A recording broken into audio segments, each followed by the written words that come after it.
plaisir de vous retrouver parce que c'est un moment de partage que j'adore et ça me permet aussi de vous parler des LGBTI pour qu'on sache ensemble comment est-ce qu'on peut bien vivre au fait. Alors, la dernière fois que j'ai eu à converser avec vous, il s'agissait du mariage. Ça date un peu de longtemps de mon angle de vue, mais j'ai eu plusieurs questions en attendant et aujourd'hui je vais me concentrer sur une très longue question et qu'on va essayer de décortiquer.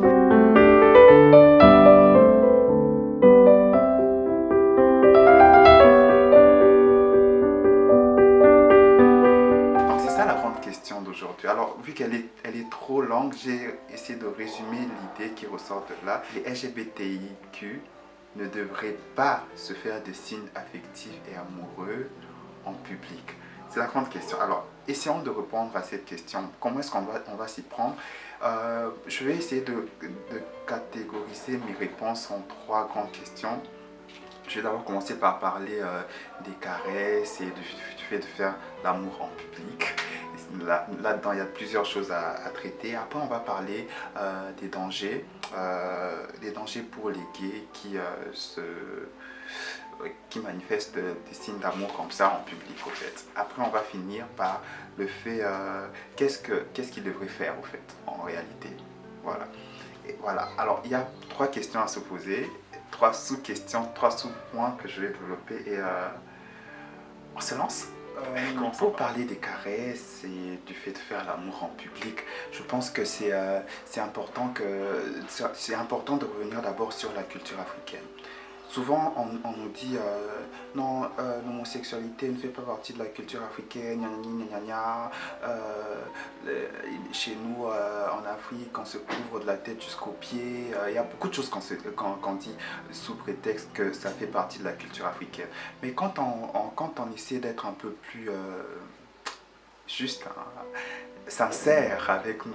On ne va pas nier par exemple qu'avant que les colonisateurs viennent, hein, notre accoutrement était très sensuel. Hein. Quand on voyait par exemple nos mamans, nos sœurs se promener les seins nus et tout ça, on voit bien que la sensualité fait partie de la culture africaine. Je vais prendre par exemple l'exemple des danses, le ndombolo et tout ce que l'on danse aujourd'hui. Ce sont des danses qui sont vraiment tirées de notre culture et on peut voir que ces danses miment parfois l'acte sexuel. C'est pour dire que la question de la sexualité en Afrique n'est pas, à l'origine, c'était pas vraiment quelque chose de si tabou que ça, c'était vraiment quelque chose de très naturel. Donc, à plus forte raison, le fait de se faire des caresses, c'est vraiment rien du tout par rapport à la question de la sensualité africaine, en fait.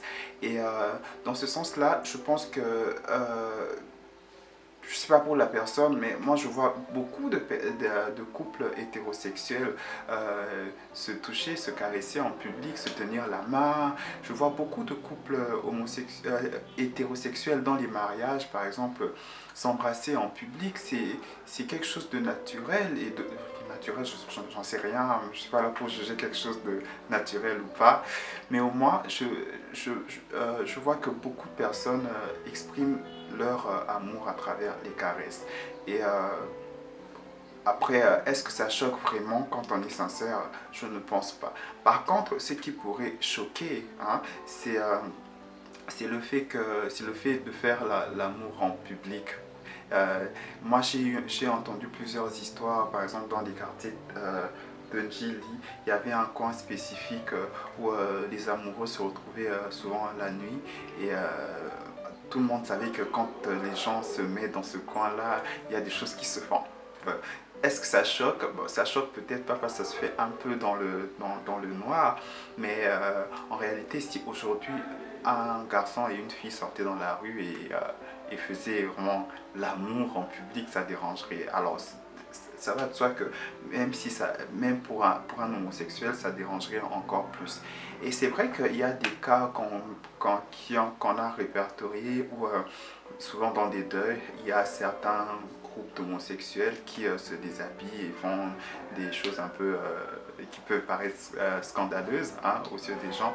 Et ça, je crois que c'est une réalité aussi qu'on peut pas nier. Mais après, on peut pas prendre ça et le généraliser à toutes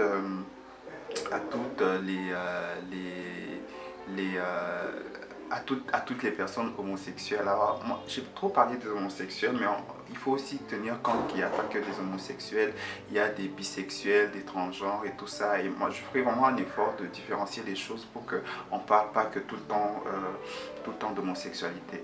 Voilà, je pense que la question de caresses en public ne dérange vraiment pas en Afrique, mais ce qui dérange pour de vrai, c'est peut-être le fait de faire l'amour en public. Et ça, c'est vraiment quelque chose rare. C'est très rare, autant pour les personnes hétéros que les personnes homosexuelles ou les personnes bisexuelles. Ce sont vraiment des choses qui se passent dans des occasions un peu particulières.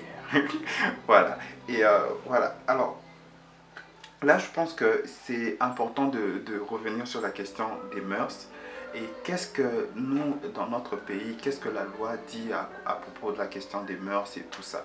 Je vais essayer de vous lire un article que j'ai screené du code pénal. Peut-être ça peut nous aider à avoir un aperçu assez juste, assez sincère ou juste de tout ça.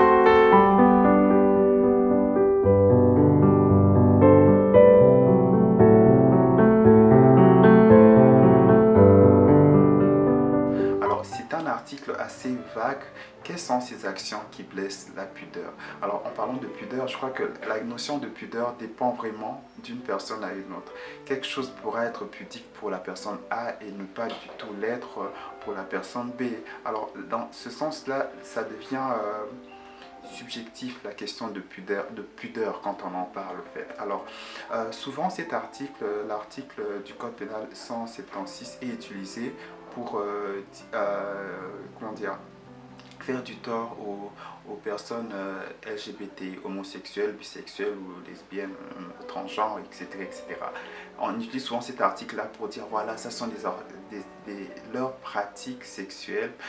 Là, en plus qu'ils soient faites en privé ou pas, outrage les bonnes mœurs. Bon, je pense que ça ne peut pas s'appliquer quand les personnes LGBT font l'amour en privé. Mais après, quand il arrive qu'ils le fassent en public, si ça arrive, je crois que ce sont des cas vraiment très rares, euh, c'est normal que cet article puisse être appliqué. Mais c'est pas que pour les homosexuels, même pour les personnes hétérosexuelles, s'ils font l'amour en public, ils vont tomber sur le même coup. Même si, particulièrement pour les homosexuels, cet article est utilisé un peu abusivement dans tous les contextes pour tout et pour rien. Voilà. Alors, je voulais aussi parler d'autre chose concernant les gays, c'est que quand on est gay, on est juste un individu comme tout le monde dans la société. On fait tout ce que tout le monde fait au fait. Alors pour cela, je pense que c'est normal qu'une personne homosexuelle puisse exprimer, montrer son amour à la personne qu'il aime, qu'il ou elle aime. Parce que si moi, en tant qu'homme homosexuel, je caressais mon copain dans la rue, je pense pas que c'est quelque chose qui dérange parce que les caresses, c'est pas la fin du monde non plus. Comme une personne hétérosexuelle peut caresser sa copine, ça ne dérangerait personne. Alors, on ne peut pas avoir une loi qui, pour la même action, pénalise une personne et pour la même action, ça ne pénalise pas l'autre personne. Si caresser en public n'est pas acceptable pour les hétéros, ça doit aussi ne pas l'être pour les personnes homosexuelles. Mais comme je l'ai dit plus haut, ça ne dérange pas de caresser la personne qu'on aime en public. Mais ce qui dérange, ça serait peut-être de faire l'amour en public. Et si faire l'amour en public doit être réprimé, ça le sera autant pour les personnes hétérosexuelles que pour les personnes homosexuels. Voilà, ça sert à rien de crier outrage quand vous voyez deux garçons se toucher dans la main, se toucher par la main en cours de route. Ça sert à rien de crier outrage quand vous voyez deux garçons se caresser les doigts dans la rue. Voilà, il n'y a pas mort d'homme. Quels sont les dangers qui planent autour des gays des gays, des lesbiennes, des transgenres, des bigenres, des bisexuels qui osent exprimer leur amour en public à travers des actes simples tels qu'une caresse et tout le reste là. euh, la seule chose qui peut vraiment leur arriver, c'est l'idiotie des gens. Quand je dis idiotie des gens, c'est que vous voyez des personnes qui marchent dans la rue et qui voient peut-être un couple homosexuel et qui se mettent à les tabasser ou à les violenter, ou peut-être à les injurier. Alors, euh, ce que je peux dire, c'est que les homosexuels, ils ont une façon légale de réagir. C'est le fait de porter plainte pour coups et blessures, au fait. Parce que oui, cette loi existe pour tous les Congolais et que quelqu'un homosexuel qui est violenté dans la rue parce qu'homosexuel, il peut porter plainte pour cela et la personne sera arrêtée. La personne peut aussi porter plainte pour injure publique, au fait. Parce que quand pour rien, pour des problèmes d'acceptation, tu injuries des couples homosexuels en public, tu tombes sous le coup de la loi et si ces personnes portent plainte, ils sont dans leurs droits. La preuve, je vais vous présenter, je vais parler des deux articles qui parlent de ça. Il y a l'article 51 du Code pénal que je vais placer quelque part sur la vidéo pour que vous puissiez voir, qui, voilà, comment dire, punit, si on peut dire ça, tout acte de violence envers qui que ce soit. Et l'article 75 du Code pénal se centre plutôt sur la question de l'injure publique. Voilà, je vais essayer de vous placer quelque part sur mon écran, je vais arranger et et vous pourrez voir les deux articles et vérifier à tout moment que vous en aurez besoin. Alors, au fait, j'allais oublier quelque chose de très important, il s'agit du rôle de l'État dans tout ça. Déjà, en fonction des droits humains, l'État a des obligations en fait. Les obligations de l'État, c'est celui de garantir les droits humains, c'est aussi celui de protéger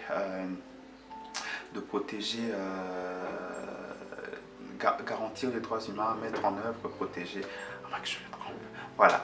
Le fait est que si une loi existe, hein, l'État doit l'appliquer dans le cas de figure au fait. Et quand il y a un problème, l'État ne peut pas être la personne qui viole les droits humains. Comme je disais, deux Congolais homosexuels qui marchent dans la rue, qui se touchent les bras, les mains et tout, ils ne doivent pas être inquiétés ni par la population, ni par l'État. Par contre, ils doivent être protégés au cas où malheur leur arrivait, parce qu'il y a des personnes qui ont un problème d'acceptation. L'État a l'obligation de protéger ces Congolais-là homosexuels comme tout autre Congolais. Voilà, c'était important pour moi d'ajouter ces précisions. On a parlé culture, on a parlé mœurs, on a parlé des dangers qu'encourent les gays. Alors, qu'est-ce qu'eux, ils doivent faire? Maintenant, je retourne sur la question du départ.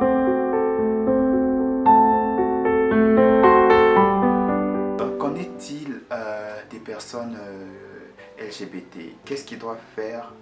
Est-ce qu'ils doivent vraiment s'exposer comme ça? Est-ce qu'ils doivent courir le risque de se caresser en public, ne serait-ce que ça? Moi, je pense que ça dépend vraiment d'une personne à une autre, parce que même si j'ai dit qu'il y a le fait qu'on peut porter plainte pour coups et blessures, pour injures, n'empêche quand même que le fait de montrer des signes affectifs comme ça en public, ça peut quand même apporter beaucoup de violence et les personnes qui sont out comme ça peuvent, ils sont peut-être pas out, mais les personnes qui prennent le risque de faire ça peuvent se faire outer auprès de leur famille par exemple. Genre tu marches avec ton ami et chez toi on ne sait pas que tu es gay, et après tout le monde peut aller raconter à ta famille, après il y a beaucoup de conséquences qui viennent après. Donc, dans ce genre de cas, vraiment, moi je ne conseille pas. Mais après, quand tu es une personne out, ça veut dire que tu as déjà fait ton coming out et que tu t'assumes et tout ça, vraiment, tu peux, parce que tu n'as pas de compte à rendre à qui que ce soit, au fait. Tu peux faire ce qui te semble bon pour toi, au fait. Mais même si tu peux le faire, c'est toujours important de tenir compte aussi de ton partenaire. Si ton partenaire ne veut pas, alors il ne faut pas, parce qu'au final c'est son corps, s'il ne veut pas, il ne veut pas. Voilà, ça doit vraiment être quelque chose de très de consentant en fait. Hein. Si je veux que tu me tiennes par la main et que tu veux pas, alors moi je dois pas mourir pour ça. C'est vraiment ça. Et l'autre truc c'est quoi? C'est que euh, on parle de quoi? J'avais parlé d'actes sexuels en public au fait. Moi, je vois pas pourquoi que la personne soit hétéro, homo, pourquoi, etc., etc. Pourquoi quelqu'un prendrait le délire de faire l'amour en public? Moi, je vois pas pourquoi. Mais après, je vous le conseille pas parce que ça reste quand même un délit. Il faut pas le faire. Puis, quand même, si toi, tu as envie de le faire et faire quelque chose, entrer dans le délit, ça n'engage que toi. Je pense qu'à la limite, il faudrait demander le consentement de la personne que tu aimes, pas obliger quelqu'un à rentrer dans quelque chose qu'il ne veut pas, quoi. Voilà, c'est un peu ça. Alors, pour faire le grand résumé, je dirais que se caresser dans la rue, c'est pas la fin du monde, tout le monde peut faire ça. Alors, faire l'amour en public, dans le contexte congolais, je pense pas que ça soit quelque chose de bien. Et pour tout le monde, euh, homosexuel ou pas au fait. Et voilà. Et autre chose, c'est que personne ne devrait être violenté parce qu'il a caressé son amoureux ou son amoureuse en cours de route, qu'on soit homosexuel ou pas au fait. Et quand quelqu'un vous violente ou vous injurie, à cause de cela, vous pouvez porter plainte. C'est écrit dans le code pénal. Vous pouvez entrer dans ce processus-là en fait. Puis, est-ce que vous êtes obligé de le faire? Non, bien sûr que non. Alors, si c'est quelque chose qui vous tente de vous caresser en public, allez-y, parce que c'est vous. Mais si ça ne vous tente pas, alors ne le faites pas. Voilà, c'est un peu ma réponse à ça et j'aimerais avoir vos impressions et vos réponses par rapport à cette grande petite question. Voilà. En attendant, je vous souhaite un bon week-end et on va se voir la semaine prochaine, peut-être avec une autre question. Et voilà, voilà. Et voilà, voilà. Je vous laisse mon messenger. Pour mon messenger, c'est m.me/SkellyWord. Après, vous pouvez aussi mettre Skelly Kepna, ça revient au même. Je préfère Skelly Word. Je suis toujours disponible pour parler. Écrivez-moi quand vous le pouvez. Et c'est toujours aussi possible d'avoir des rendez-vous pour discuter pour ceux qui ont envie de parler sur ce sujet parce qu'ils n'ont personne à qui se confier. Bon voilà, je vous laisse et je vous adore. Bye bye. Bye.